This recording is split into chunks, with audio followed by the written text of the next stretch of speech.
It's day 142. Salman is gaining his freedom.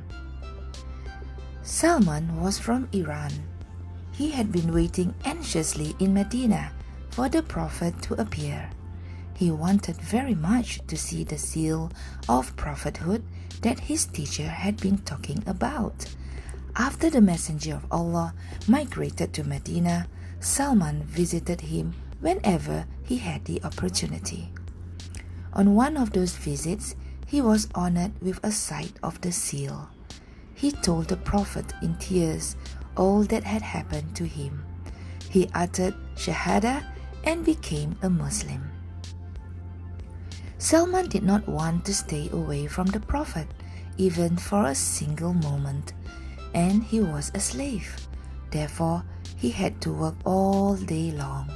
He couldn't go anywhere without the permission of his master. He couldn't even perform his duty of worship. The Prophet knew about this, and he felt sorry for him. One day, he called him to himself and said, "O Salman, it is time now for you to be freed from slavery. Go talk to your master and make an agreement with him." Salman talked with his master and asked him what he wanted for his freedom. His master was a cruel man. He said, "You are going to plant 300 date trees. All these plants must give fruit. In addition, you are going to give me a certain amount of gold." Salman was very poor. It was impossible for him to meet these conditions. He went back to the Prophet and told him the situation.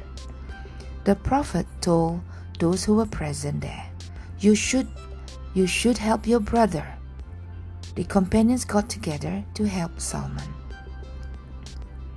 In a short while, they had gathered 300 date palm saplings. The Prophet said, "Salman, go dig holes for these plants." Salman did as he was told. He came back and informed the Prophet of it.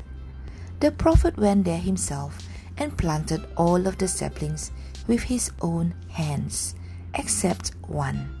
With his blessings and prayers, all the plants grew into trees and gave fruit in less than a year. This was a miracle.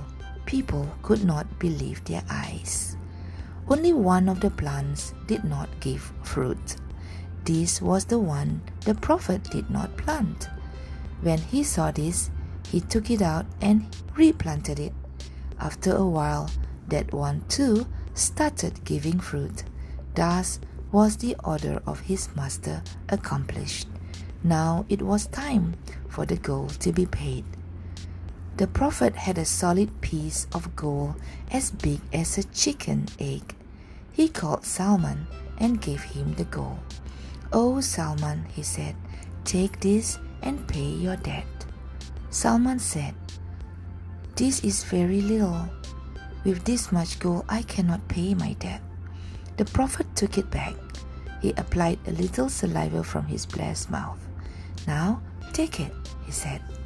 "This will pay your debt." Salman took the solid gold to a jewelry shop and sold it. With the money he received, he paid all of his debt.